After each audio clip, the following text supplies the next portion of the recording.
My parents told me my college fund was gone.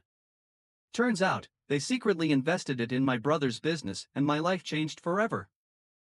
At 22 never imagined I'd be where I am today, living out of my car, working two jobs, and dodging calls from my family. But life has a way of throwing curveballs, and mine came in the form of a betrayal so deep it shattered everything I thought I knew about my parents and my place in our family. It all started with a seemingly innocent conversation about college. I'd just been accepted to my dream school, a prestigious university known for its engineering program. I was over the moon, already picturing myself in the dorms, making new friends, and diving into challenging coursework. But when I broached the subject of tuition with my parents, their reaction wasn't what I expected. "I'm sorry, son," my father said, his face a mask of regret. "But we just don't have the money for college right now. The economy's been tough, and with your brother's medical bills." He trailed off, leaving the sentence hanging in the air like a guillotine over my dreams. I was stunned. We'd never been wealthy, but I'd always assumed my parents had been saving for my education. Hadn't they always preached about the importance of higher learning? Hadn't they pushed me to excel in school, to aim for the best colleges? But what about my college fund? I stammered, feeling like the floor was dropping out from under me. "I thought you guys had been saving since I was little." My mother's eyes darted away, unable to meet mine. "We had to use that money for emergencies, sweetie." "I'm so sorry." I nodded numbly, trying to process this information. My brother's medical bills. It made sense, I supposed. He'd been diagnosed with a chronic condition a few years back, and I knew treatment was expensive. But still, the disappointment was crushing. "Maybe you could take out loans," my father suggested half-heartedly. "Or start at community college and transfer later." I nodded again, already feeling the weight of potential debt pressing down on me. Yeah, I'll figure something out." But as the weeks passed and I researched my options, a gnawing sense of unease began to grow in my gut. Something about the whole situation felt off. My parents had always been supportive of my academic pursuits, but now they seemed almost dismissive of my concerns about financing my education. Then came the day that changed everything.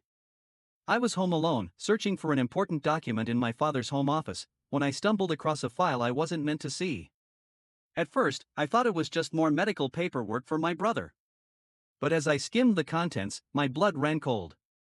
It wasn't a medical bill. It was an investment contract. My parents had poured a substantial sum, easily enough to cover my first year of tuition and then some, into my brother's fledgling tech startup. The date on the document was just 2 weeks before our conversation about my college fund. My hands shook as I read through the details. They'd lied to me. Straight to my face, they'd lied about not having money for my education while secretly bankrolling my brother's business venture. The betrayal hit me like a physical blow, leaving me gasping for air. I don't know how long I sat there, staring at that damning piece of paper. My mind raced, trying to make sense of it all. Had I always been the lesser son in their eyes? Was my future worth less than my brother's entrepreneurial dreams? When I heard the front door open, signaling my parents' return, I hastily shoved the file back where I'd found it. I couldn't confront them. Not yet. I needed time to think. To plan. Over the next few days, I watched my parents with new eyes. Every interaction felt tainted by the knowledge of their deceit. I noticed how they'd perk up when my brother called, eagerly discussing his business plans. Meanwhile, any mention of my college prospects was met with vague platitudes and subject changes. It all came to a head at Sunday dinner. My brother was visiting, full of excitement about his company's progress. As he regaled us with tales of potential investors and market projections, I felt something inside me snap. "So how much did Mom and Dad invest in your startup?" I asked, my voice cutting through the chatter like a knife. The table fell silent. My brother's eyes widened in surprise, darting between me and our parents. "Ah, what do you mean?" I turned to face my parents, noting the panic blooming on their faces. "You heard me. How much of my college fund did you pour into his business?" My father's face hardened. "That's none of your concern. What we do with our money is our business." "Your business?" I echoed, my voice rising. "It became my business when you told me you couldn't afford my tuition. When you suggested I take out loans or give up on my dream school. All while you were secretly funding his pipe dreams." My mother reached out, trying to placate me. Sweetie, it's not like that. We believe in your brother's vision. And what about my vision? I interrupted, years of pent-up resentment spilling out. What about my future? Or does that not matter as long as the golden child gets what he wants? My brother had the decency to look uncomfortable. Hey, I didn't know about any of this. If I had known it was your college money. Oh, save it, I snapped. You've always been their favorite. I'm just surprised they finally stopped pretending otherwise. I stood up, my chair scraping loudly against the floor. You know what? Keep your money, keep your lies. I'm done being the afterthought in this family. With that, I stormed out, ignoring their calls for me to come back. I packed a bag, emptied my meager savings account, and drove off into the night. No destination in mind, just an overwhelming need to get away from the suffocating weight of betrayal. The first few weeks were a blur of cheap motels and fast food, punctuated by frantic calls and texts from my parents. I ignored them all, too hurt and angry to even consider their explanations or apologies. Eventually, reality set in. I couldn't run forever. I needed a plan, a way to support myself and somehow salvage my dreams of higher education. I ended up in a small town a few states over, where I managed to land 2 part-time jobs, one in a local garage and another waiting tables at a diner. It wasn't glamorous, but it was mine. For the first time in my life, I was truly on my own, making my own decisions without the specter of family expectations looming over me. It was terrifying and exhilarating in equal measure. Months passed. I saved every penny I could, determined to build my own path to college. It would take longer, sure, but I'd do it on my own terms. No strings attached, no family politics to navigate.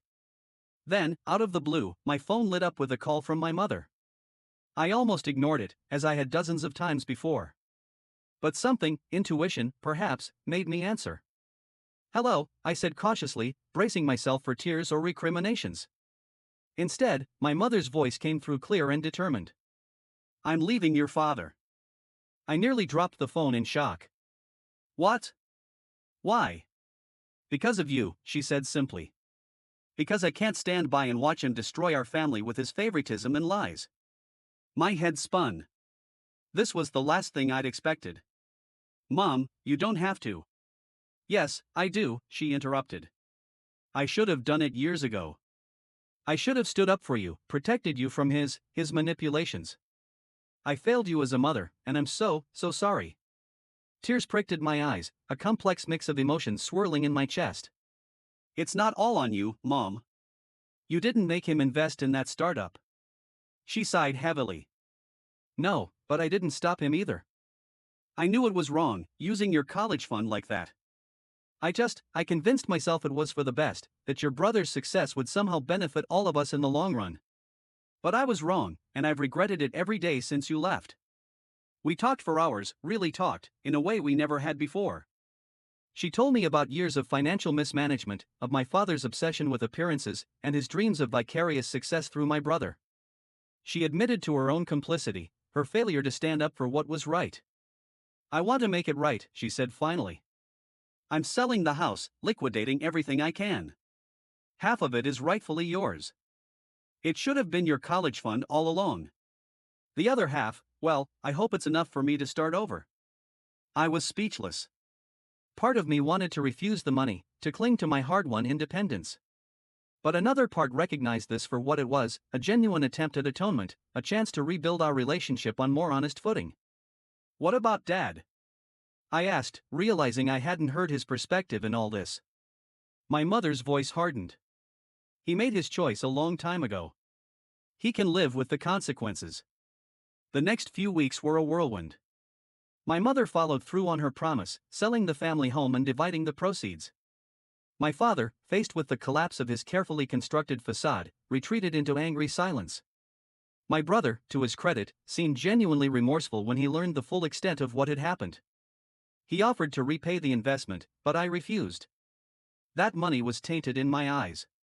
With my share of the house sale, I was able to enroll in a local college's engineering program. It wasn't my original dream school, but it was a solid program, and more importantly, it was a fresh start. My mother moved to the same town, renting a small apartment and finding work as a bookkeeper. Our relationship is still a work in progress, fraught with years of unspoken resentments and newly exposed truths. But we're trying, really trying, to build something new and honest between us. As for my father and brother, that's more complicated. My brother has reached out a few times, awkward attempts at reconciliation that I'm not quite ready to accept. My father remains stubbornly unrepentant, convinced that he did what was best for the family. I haven't spoken to him since that last explosive dinner. Sometimes, in the quiet moments between classes or during late-night study sessions, I find myself marveling at how much my life has changed in just a year. The pain of betrayal still lingers, a dull ache that flares up in unexpected moments. But there's also a sense of pride, of hard-won wisdom, that I wouldn't trade for anything. I've learned that family isn't just about blood ties or shared history. It's about trust, respect, and the courage to stand up for what's right, even when it means standing against those you love. I've learned that it's never too late to chart a new course, to demand honesty and fairness in your relationships. Most of all, I've learned that my worth isn't determined by anyone else's perception or investment. It's something I carry within myself, nurtured by my own efforts and choices. As I sit here in my dorm room, textbooks spread out before me, and a future full of possibilities ahead, I can't help but feel a bittersweet sense of gratitude for the painful journey that brought me here. It wasn't the path I would have chosen, but it's the one that taught me the most valuable lessons. To anyone out there facing similar struggles with family expectations and hidden agendas, I say this: trust your instincts, demand the truth, even when it's uncomfortable, and never, ever let someone else's vision for your life overshadow your own dreams. After all, the only investment that truly matters is the one you make in yourself. Thank you so much for listening to my story. If you have any thoughts, I'd love to hear them, so please leave a comment. Don't forget to like and subscribe if you want more stories like this one.